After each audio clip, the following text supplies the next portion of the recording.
Hello. Today I'm going to be showing you how to play an awesome game called Mancala. It's been around for centuries, and it's a really fun game, easy to learn, and it brings lots of entertainment. And I enjoy it a lot. I bring it on campouts and other places, and my friends love it too. Alright, so first things first, you gotta familiarize yourself with the pieces. And it just like really two main things. So you have the stones here. You can call these pebbles, stones, marbles, whatever you want. And then we have two other things. These little holes that the pebbles go in. These are called cups or pockets. And then this big cup is called the Mancala. Okay? So in total we have 48 little pebbles or stones. 6 and 6, so 12 small pockets or cups, and 2 Mancalas. Okay, Mancala, one person sits over here, and one person sits over here. So you divide the board right here, horizontally, not vertically.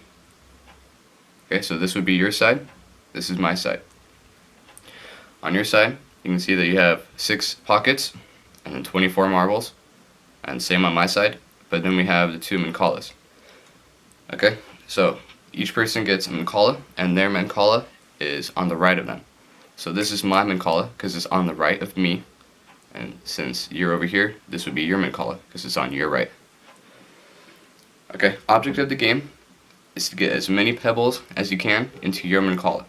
The game ends when there are no more pebbles in the small cups, and all the pebbles are in the Mancalas. And then once all the pebbles are in the Mancalas, you count them, and whoever has the most wins. In the event of a tie, there's no official tiebreaker. You can just go again, or play again, and see who wins that tie. I've only had 1 or 2 ties in my experience, so it's not that common. Okay, how to play. So now that we know the object and what the pieces are, how to play. So you, as I said before, you have your side. So this is my side, this is your side. You pick a player to go first. Usually I have the winner of the last game go first, but if you're just starting a game, you can flip a coin, whatever. Whoever is going first will pick up some pebbles on their side and then move counterclockwise. So you pick up all the pebbles in a cup. So for example, let's say I choose this cup right here. Then you move counterclockwise, dropping 1 pebble in each cup. Notice how I skipped the cup that I took the pebbles out of. You do not drop pebbles in the cup that you started with.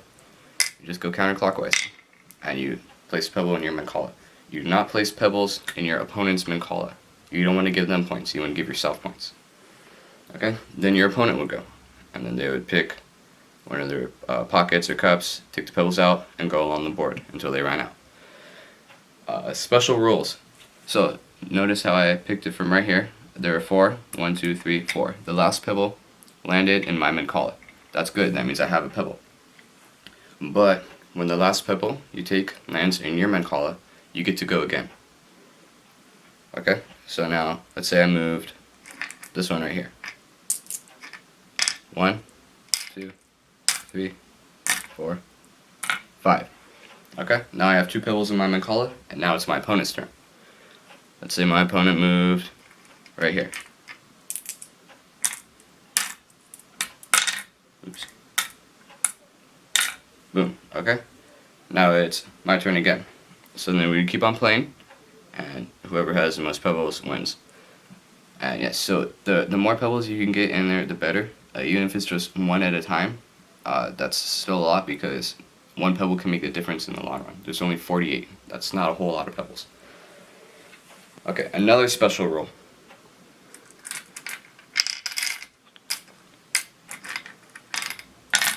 Okay, let's say we had a situation like this.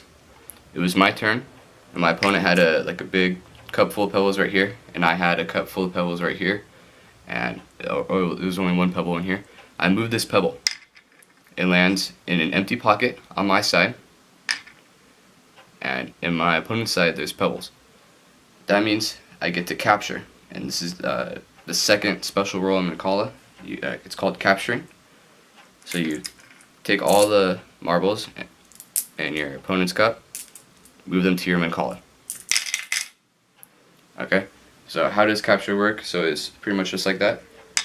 The last pebble that you have lands in an empty cup on your side of the board, and if there's pebbles in the corresponding cup, you take the pebbles from your opponent's side, put them in yours. Okay? So you could have a big cup full of pebbles and go 1, 2, 3. And if my opponent had pebbles right here, you get to see, capture it as well. Okay? If you capture, you do not get to go again. And you can capture any number of pebbles. There can be 1 pebble, 2 pebbles, 38, any number. Okay, both players can capture. It works both ways, just like the Mancala. When the last pebble drops in the Mancala, you get to go again. Okay, that is pretty much the whole video. I made another one earlier, and it went a little long. It was like 15 minutes. I said, no, that's way too long. This needs to be a short, 6-7 minute video that explains Mancala easily, and people can follow along, and they just sit down, spend like 6 minutes of their time, watch the video, and they can go try it out. I'll leave 2 links in the description. First link, where I got this board. I got this at Marshall's, and then I'll throw an online link with the name and where you can buy it, and also a free online Mancala program. You can play against real people and against computers, and there's probably even apps out there that are like Mancala oriented. I know Game Pigeon has a Mancala program. That's an Apple app. Alright, thanks for watching this video. I hope it was quick. It did a good job of explaining. Have a good day.